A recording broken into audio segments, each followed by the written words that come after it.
Shanahan used his challenge earlier, so they snapped the ball on third down. Now he throws it in near pylon, and it's caught by McCaffrey. Touchdown, 49ers! Touchdown! I guess when you're such a precise play caller, just let one go and get it to Christian McCaffrey. Wide open out in the flat. The fifth touchdown, a career high for Brock Purdy tonight. Oh, how dare you, Brock Purdy. On Phillip Rivers' night, we're watching old man Rivers go up and down the field, and you have the gall to put up a 40-burger on a Colts defense that couldn't get a stop all night. Yes, Brock Purdy, 5 touchdowns in a 48-27 victory over the Indianapolis Colts, all but eliminating the Colts from playoff contention and clinching a playoff spot for 3 AFC teams, the Bills, the Jags, and the Chargers. But this night, my friend Nick Shook was all about Brock Purdy and Phillip Rivers, and we're going to give Phillip Rivers a lot of time. And if you're looking for that pick six at the end of the game, you're not going to find it on this show. We don't support Phillip Rivers pick sixes, but we do support an awesome performance by this 49ers offense, which we just got to give them their flowers. They are, to me, the team that no one is going to want to face in the NFC playoffs. Absolutely. This is a team that has been fighting through so many injuries since the start of training camp. There was much, news made about how they were missing so many receivers in camp, and then they lose Brock Purdy and they lose George Kittle, and yet they somehow continued to find ways to win with Mac Jones. They lost Fred Warner. Their defense is still playing good ball, and now they're getting hot at the right time. They seem to be healthier than at any other point in this season, and Brock Purdy is back to full strength. He's back. He's better than ever. He sets a career high with 5 touchdown passes. Get out of the Niners' way. It just might be their year. I can't believe how easy they made it look. And sometimes Purdy and whoever's quarterbacking the 49ers, like the receivers are so open that you give Kyle Shanahan all the credit. But if you think about the throws that Purdy made during this game, he has 9 incompletions or something like that on the night. Like, so many of the incompletions either went off the hands of his receivers or were in the right spot where only his receiver could get it, or were thrown out of bounds. And so many were thrown with incredible anticipation. And yeah, the Colts did not have much of a pass rush, but Shanahan was basically putting a big X on Jermaine Pratt and Zaire Franklin and the linebackers for the Colts, and he was absolutely cooking them all night. Let's actually watch one of Purdy's best throws, and that was the 4th touchdown throw of the night to America's heel, Jauan Jennings. Third down and goal. Ball's at the 3-yard line. Purdy in the shotgun, takes the snap, wants to throw. Throws out to the near pylon, up high, and it's snagged by Jennings with his fingertips. Jauan Jennings with the touchdown for the 49ers. And that looks like it's an easy throw, but the thing I love about Purdy is he always puts it in the right spot. And he's almost a little bit of a younger version of Phillip Rivers, where he throws it hard when he needs to. He puts the touch on it in small areas when he needs to. And he's obviously more athletic than Rivers is, but neither of them have a huge arm. And yet they both have a lot of dip on their chip. Like, they are just oozing confidence. And Rivers definitely met his match tonight with 2025 Purdy. Yeah, absolutely. And that throw, I'm glad that we played that one, because that was probably one of the best throws of the night. Another one was, a bit of an adventurous, if not risky throw, when he threw a touchdown pass to George Kittle in the back of the end zone, kind of going across his body. Looked a little bit like the Caleb Williams touchdown pass against the Browns a couple of weeks ago. And what I really like the most about Brock Purdy is how he's married so well with Kyle Shanahan. We kind of see what Kyle saw in him back when he was the 3rd stringer, and he was telling people in the building, our 3rd stringer might be our best quarterback, because the way that Kyle schemes up a lot of these plays, it's perfect for what Purdy does. He reads, he understands where he needs to put his eyes, and he delivers. Accuracy, one of his strengths. That play right there that we played, George Kittle's open there too because of scheme. There's a play in the 4th quarter where I think it might be 3rd down there on a drive that essentially puts the game away, where they run a play action with a stretch to the right, takes the entire defense flowing to the right. He throws it to a crosser to the left. That's Kyle Shanahan design. They absolutely victimize this Colts defense, which admittedly shorthanded, doesn't have Sauce Gardner, doesn't have Charvarius Ward, and they couldn't, no matter what they did, they couldn't stop him. They tried zone early. Purdy picks him apart against cover 2, throwing it to Kittle, contested ball over the middle. They try man later. They get beat on the play that I just described. No matter what they did, it didn't matter. because Brock Purdy was dialed in. That was Guy Haberman and Tim Ryan, by the way, on KNBR. You heard the local voices. I loved on the national broadcast, and you could kind of hear it there, the crowd, when Jauan Jennings scored that touchdown, and he goes over to appear to give the touchdown ball to one of the Colts fans nearby and pulls it back, and you could hear the crowd go, "Oh!" it was just an awesome moment. Jauan Jennings is fully leaning into the heel of this season. What was it that your boy Shelby Harris said about Jauan earlier this season? Can I say the full thing that he said? I'm not sure if I can say it. It's just you're just quoting. And I quote, "He's a hoe, and I want that known." End quote. Shelby Harris. I disagree. Get some fans tonight. I disagree. If you watch Jauan Jennings every week, he does something that either annoys the opponent or annoys the opposing crowd. And I had a great follower tonight point out that Brandon Ayuk took out his contract frustrations on the 49ers all season, and no longer with the team. He put an Instagram post up this week of him driving 90 miles an hour past the facility. Very strange.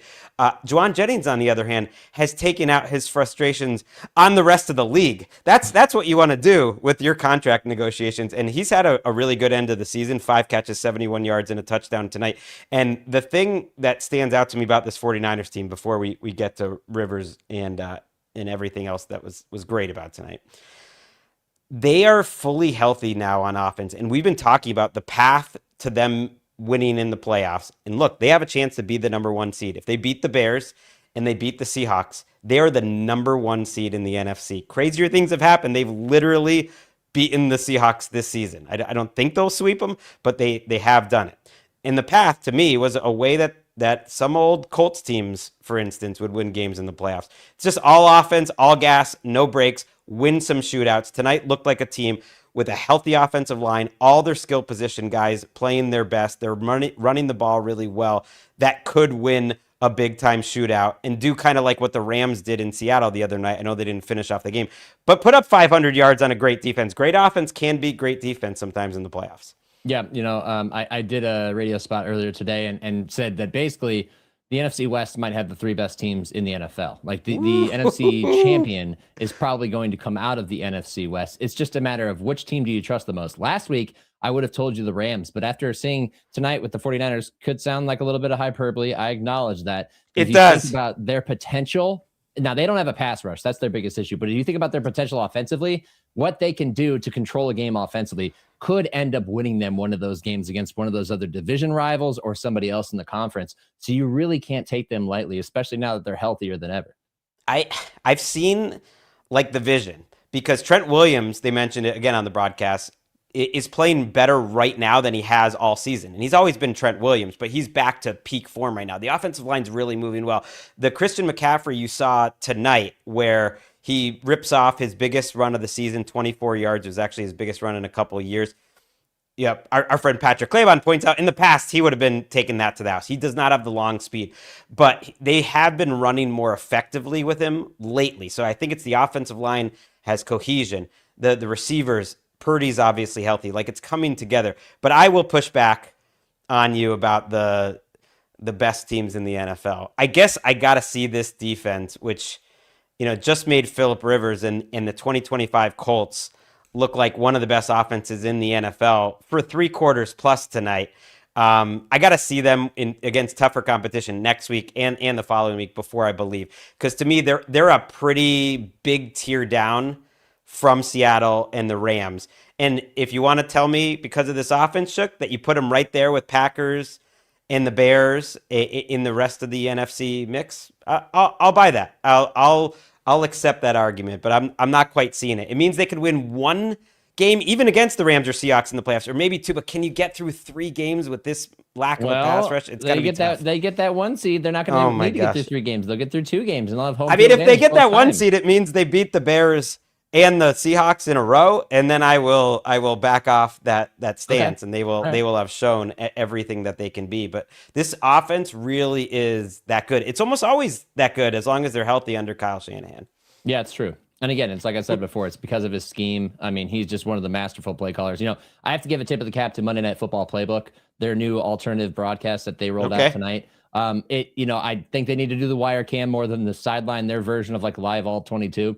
But otherwise, there was a lot. Just being able to see the whole field, you could see more of what was going on. You could see the ingenuity of Kyle Shanahan and just how he's toying with the defense with his design, whether it's pre-snap motion, whether it's just play action, getting it play to flow one way and going the other. It just makes them such a complete offense when they're healthy. And we haven't seen this all year.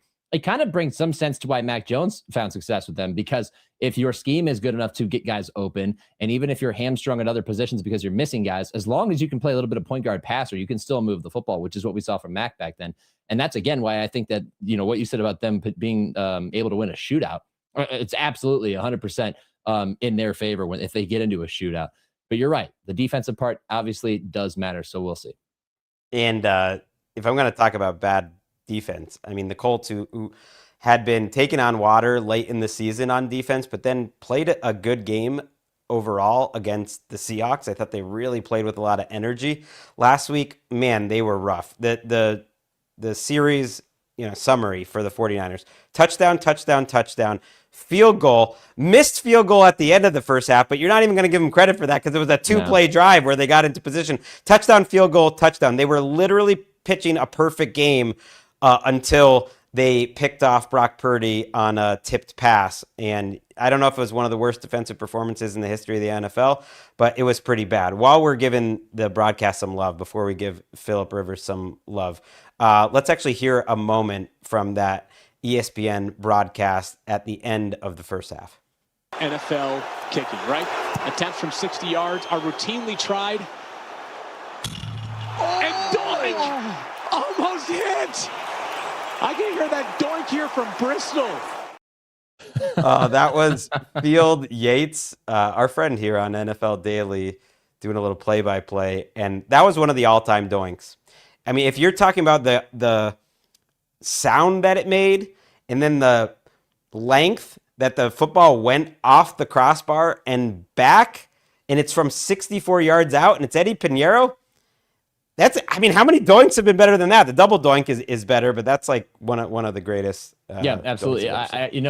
Do you have door stoppers in your home, like those spring-loaded door stoppers? You ever accidentally like hit one with your foot and it just like makes that sound? It was like that. The reverberation through the crossbar was fantastic. And the best part about it was that it was even that close. He kicks it and you're like, oh, it's between the uprights, but does it have the distance? Boom.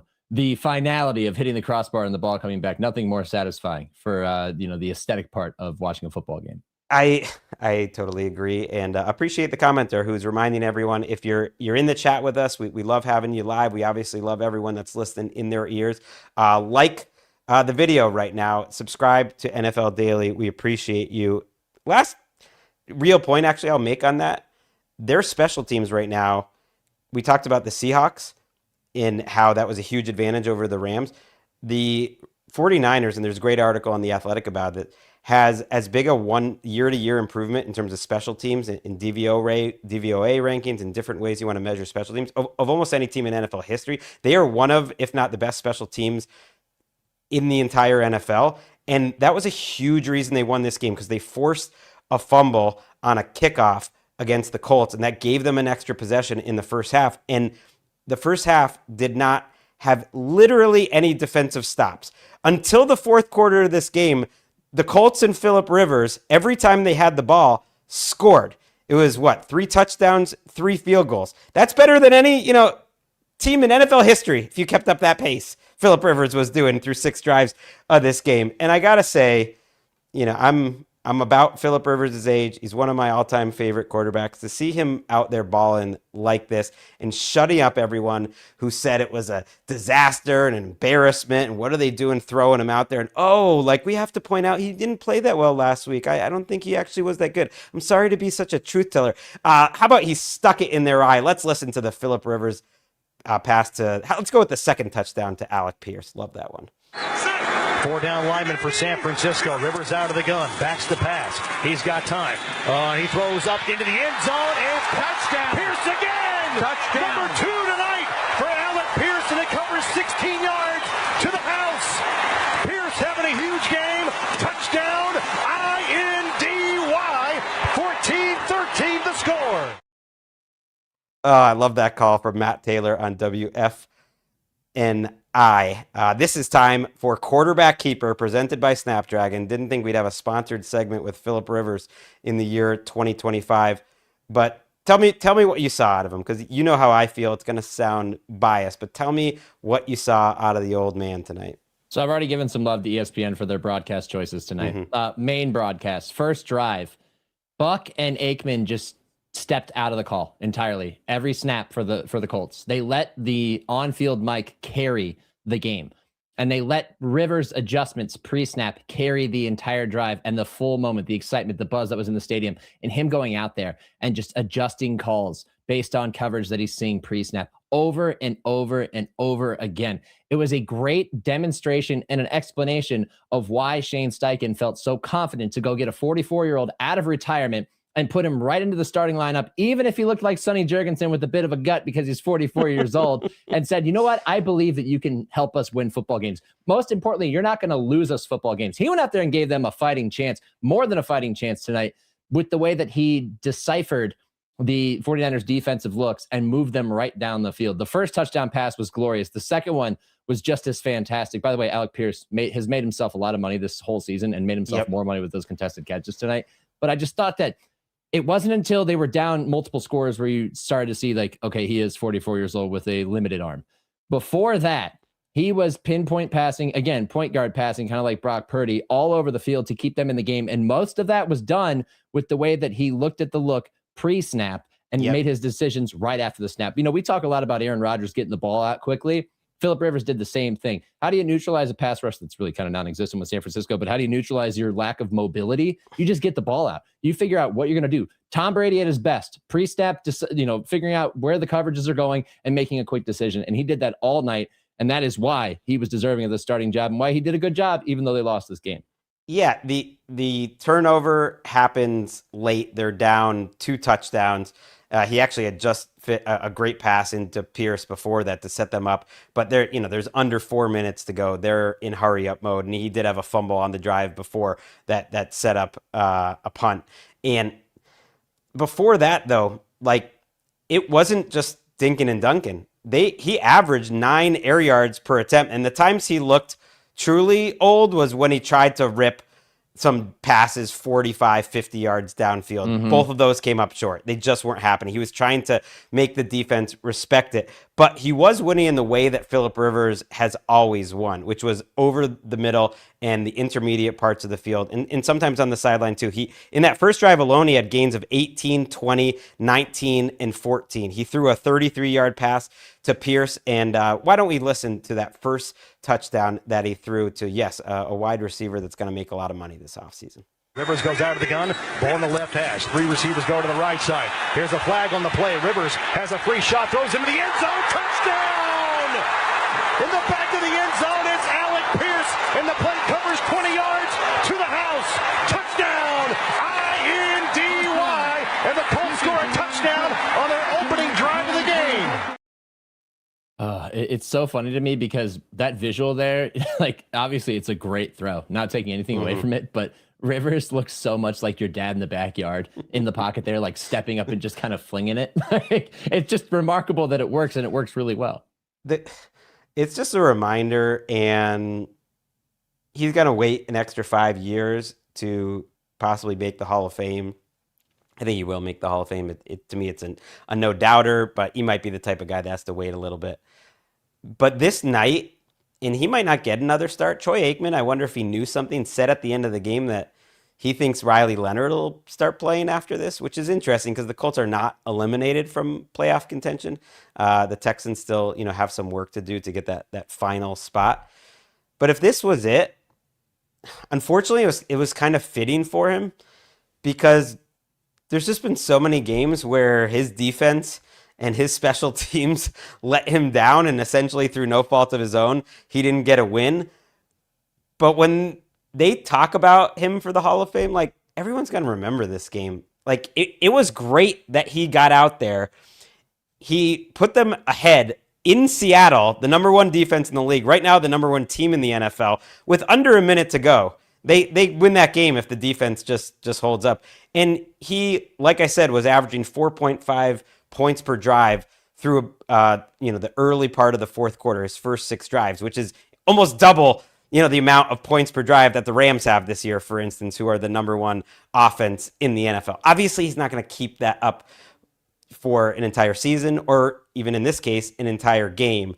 But he had them moving, and it really shows that if you don't face a pass rush, like that's the problem. Like when they started sending in some heat, if you don't face a pass rush, like he is so smart that he is winning from the neck up, like you said, on snap after snap after snap, and he could probably play till he was like 48, 49 years old. The problem is when he plays most of the other teams that do have a pass rush or start to blitz like they did later in this game. Well, it goes to show why quarterbacks can get to 40 and beyond, and as long as they still have a little bit of physical ability, they can find success because it is such a cerebrally dominated position. And if you can diagnose coverages and know where you're going from all those years of experience that you've gained from playing quarterback, it just makes the job a lot easier. Now your ceiling is lower because you maybe won't have the arm to get downfield, but it's still, you still carry value to the field. Now I am sad though, if this is his last outing, because I just checked the playlist to reinforce what I thought I saw. And I would hate it if his final NFL pass was an interception, because that is just a very unfair, but also kind of poetically fitting way for him to go out in some ways. Well, it kind of mirrors the way his career ended with the Colts before, which was he played excellent in a playoff game against a young Josh Allen, and they put a lot of points up. It was 27-24, but that was a really good Bills defense, and he was up for the challenge, and they fell a little bit short because it was always Phillip Rivers time late in close games trying to catch up. But I think that memory almost does him a disservice, and I went back and I looked at the old QB index rankings, Shook, for the year after year, and I wrote them down. It's killing me that it's inside. But he had a season where we had him, and I was doing the rankings each year, and this is watching him each and every week. He had a season, and this is seasons 10 through 15 of his career, and it was, I think he finished the season ranked 6th, ranked 2nd, ranked 3rd. There was a season where I think he was 8th, and then another one 3rd, and then 12th. And that's the back half of his career. It obviously falls off a little bit after that, like years 16, 17. And so that's 3 seasons where he's top 5 in the NFL. And then I looked that before that part of his career, he got votes for an MVP 2 other times and votes for Offensive Player of the Year, top 4 in Offensive Player of the Year 3 other times. So for the people that didn't watch him at the time, it kind of kills me to see him thrown in the mix with Eli Manning, who at no point in any of those seasons was better than Phillip Rivers. Like, he might have had 1 top 5 season, and I'm not trying to kill Eli Manning's career. When he got hot, he got hot. His Hall of Fame career, discussion is another discussion.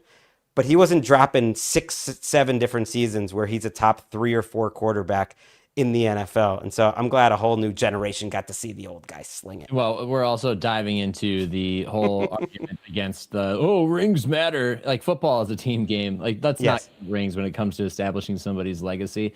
And it also helped him that, he was the quarterback of one of the most prolific offenses in the NFL, at their peak with the Chargers. I mean, this is a team that once fired its head coach because they go 14-2 or 12-4 and missed the Super Bowl, and they just got tired of being so good but never getting over the hump that they fired their coach. Like, that's how good they were.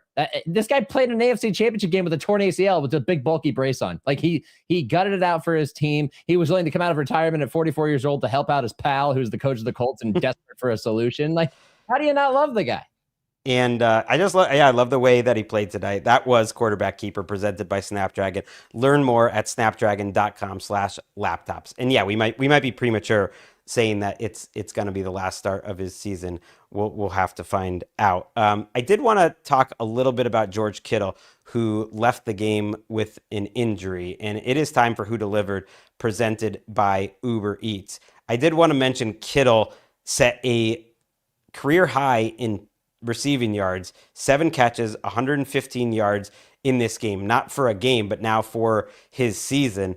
And he has a chance to get that first team All-Pro over Trey McBride. The two of them have really been going back and forth. Brock Bowers was in the mix for it last year too. McBride's stats are incredible, but Kittle has looked incredible lately, and he was really cooking this Colts defense. And so that injury was, I think they called it an ankle injury, which he didn't finish the game with, is going to be something really important to watch this week with a matchup against the Bears coming. Yeah, absolutely. And this is a guy who missed a significant portion of the early part of the season with, I think it was a hamstring injury. And you could tell how much they missed him when he was gone. And that also coincided with Brock Purdy's absence after that loss to Jacksonville when he came back too soon. They found a way to win games, but they weren't the same offense that they are now. Tonight was a great example and just great proof of how good he is and how much better he makes this offense. I mean, he absolutely torched the Colts defense in the first half with, just making contested catch after contested catch, finding the soft spots in the zone, run after catch,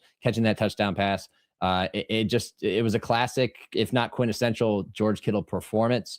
And I hated that he left with the ankle injury just because he probably would have racked up even more numbers. Hopefully it's not serious though, because he's an essential part of this offense. And in order for them to fulfill their destiny or whatever their greatest potential is, he's going to have to be a part of it. And so you hope for the best with him. Yeah. Maybe they were just making sure. They certainly didn't need him on the field, like at the end of the game when they were up by 2 touchdowns. So hopefully they were just, making sure that he was okay. But yeah, as great as the Colts offensively were in terms of throwing the ball, we had to give the 49ers, who put 48 up, 41 on offense, the honor. And that was who delivered, presented by Uber Eats. When football makes you hungry, get game day deals on Uber Eats, the official on-demand delivery partner of the NFL. Order now. So I mentioned the situation for the 49ers. They play the Bears Sunday Night Football. Great game on NBC. And lots going to be on the line. The Bears are trying. They got a chance at the 1 seed still, too. They're trying to win the NFC North. They'll know if the Packers, have won on Saturday before that. If the Packers lose, that would clinch the NFC North. But otherwise, the Bears are playing. What do you see for this 49ers team? Do you think they need to get the 1 seed to possibly go on a long run in the playoffs? Yeah, because I think that, like we talked about earlier, they are an offensive. Remember last year how we talked about the Buccaneers being an offensive team, even though Todd Bowles is a defensive-minded coach? I think that is the story of the 49ers at this point. Because they lost Fred Warner, because they lost Nick Bosa, they don't have a pass rush to speak of. They lost so many more players, by the way. Michael Williams, I can continue to go down the list. They are playing with a patchwork defensive front and trying to get the most out of it. Now, they're getting some contributions from some guys like CJ West, shout out former MAC guy. But ultimately they are an offensive team. And in order to increase your odds of victory, your chances of success, you're going to need that home field advantage, not just because you're at home, but because of the weather. You don't want to end up on the road in a frigid Chicago in the playoffs. You just don't want that to get in the way of you being able to throw the football down the field or trying to get Christian McCaffrey going. And so, yeah, I think it's paramount to them that they do everything they can to win this or to take the 1 seed and give themselves the best chance of playoff success. I want to give a little bit of a shout out to the 49ers fans who, by the way, showed up and were making a lot of noise in Indianapolis tonight. And it's like people always get on the Chargers fans and the fans here in LA, but it is when the opposing team comes and takes over. But man, it is becoming a trend around the NFL. I think just it's a national game, and the way the ticket markets are, you're seeing this at almost every game now. Like you saw the Chargers take over a little bit in Dallas, their fans, and I saw the Niners fans tonight being really loud and enjoying a really special night. I misspoke, by the way, on the Kittle yardage. I knew something was off before, so I did want to correct the record. There's no way he set his. I misheard something. And, he's like around 600 I this apologize. year. This guy's had multiple thousand. You can correct me, Shook. I know I rule NFL Daily with an iron fist, but if I get something wrong, I want you to tell me I'm wrong, please. Well, you did yourself, and I'm just a guy in a box right now, so You are, and you're going to stay there, but you're going to be back there. Later in the week, we will have Shook back to break down all the games on Sunday, but I don't think I will see you until then. So I do want to wish you, my friend, a Merry Christmas. And I care that they lost, but I appreciate that we got to share this game together, a little Phillip Rivers magic. I think it was a little holiday spirit for everyone, I feel like. Look, if you learned anything from this game other than the fact that the Niners are peaking at the perfect time, it's that dreams can come true. They may not be the dreams that you initially imagined them to be, but dreams of a 44-year-old quarterback coming out of retirement, walking away from his high school football team who had just lost in the state semifinal to go play football and have his high school football team have watch parties to watch coach go ball out on an NFL field. This can all come true. So just believe in your dreams, because one unfortunate circumstance might open the door for you to realize them. I know. And you know what? Like, how dare you, Colts defense, for giving up 48 points? I love Lou Anarumo, but for you to not show up in this spot and just get your pants pulled down by Kyle Shanahan, we talked about it last weekend. This coaching staff for the Colts isn't necessarily safe to get serious for a second. This even if it doesn't feel fair, this is not going to help their chances. And it does annoy me. But you know who annoys me even more, Shook? All the people out there who didn't believe in the spirit of the holidays, who said that the Phillip Rivers Colts signing was making a mockery of the league, and that, like, how could they do this? And they're being irresponsible. And then even worse were the people that after Rivers' first performance, where he had 4 or 5 days to get ready, and he was playing on the road in bad conditions against the best defense in the league, and leads them to a drive that gives them a lead with under a minute left, has the temerity, Shook, to say afterwards, hey, I hate to be the one to point this out, but when you break down the film, actually, like, he didn't really look that good last week. We have to be real about he played.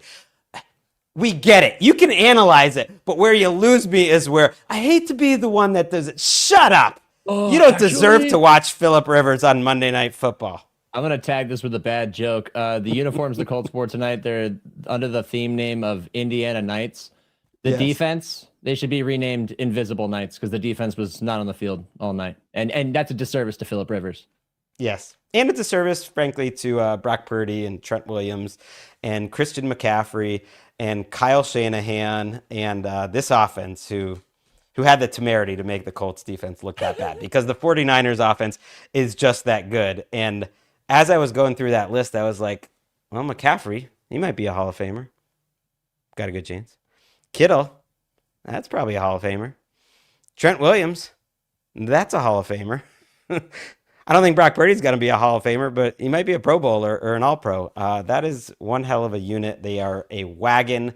So is this YouTube. We're not going away. We're going to be back on Monday night next week. It's going to wrap up our regular season Monday Night Football, but we do have a playoff Monday Night Football. Shooky. So hit the music. We will get out of here, and we will look forward to our show on Tuesday. Be me and our friend Ollie Connolly talking about Coach of the Year candidates. One of the coaches tonight will be mentioned prominently, and it is not Lou Anarumo, and it is not Shane Steichen. We'll see you then on the next NFL Daily. Big week!